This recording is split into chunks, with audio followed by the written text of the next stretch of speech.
qu'est-ce que tu racontes? Elle ne coule plus. Plus du tout? Plus une goutte. J'ai creusé le tranchée, j'ai mis le bâton dans les trous, rien, plus rien. Dites-vous autres, la fontaine, elle est pas bien en train, elle coule comme mon petit doigt. C'est là aussi, papy. On est foutus. Mais calme-toi. Alors, ça doit être un crapaud qui bouche le tuyau ou une couleuvre. Il faudrait pas qu'elle nous fasse le coup du golet. Ben, c'est pas possible. Elle ne s'est pas arrêtée depuis 50 ans. Nous avons cherché la cause ou les causes de ce déplorable accident. Tout d'abord, quelle était l'origine de cette eau? Les expériences faites il y a 5 ans dans cette région. Malheureusement, la source ne figure pas sur le pressiographique de monsieur l'ingénieur en chef. Au lieu de parler si longtemps, il a qu'à remettre long. Et puis après, il nous expliquera. Voilà.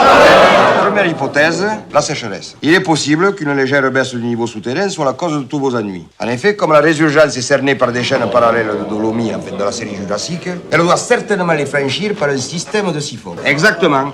Alors, dès la première pluie, le siphon ou les siphons seraient à morcelons dès que le niveau du lac souterrain qui vous alimente sera remonté à sa cote habituelle. Ah mais moi, si le progrès me remet l'eau, moi, le progrès, je l'embrasse. Et si ma source, elle recoule, il y a sa frappe pour le progrès. D'accord? Alors, deuxième hypothèse, le ruisseau souterrain ayant pressé son lit tombe en ce moment dans une caverne ou dans un système de cavernes. Alors, lorsque ces cavités seront pleines, l'eau reprend dans son ancien niveau et la source coulera de nouveau. Et dans combien de jours? Peut-être 2 jours, peut-être 2 ans. Peut-être 100 ans.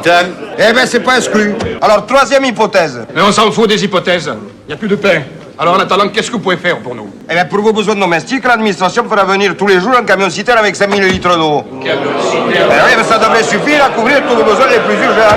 Et si l'eau ne revient pas d'ici un mois, qu'est-ce que vous pourrez faire pour nous? Conseil d'aller cultiver la terre ailleurs.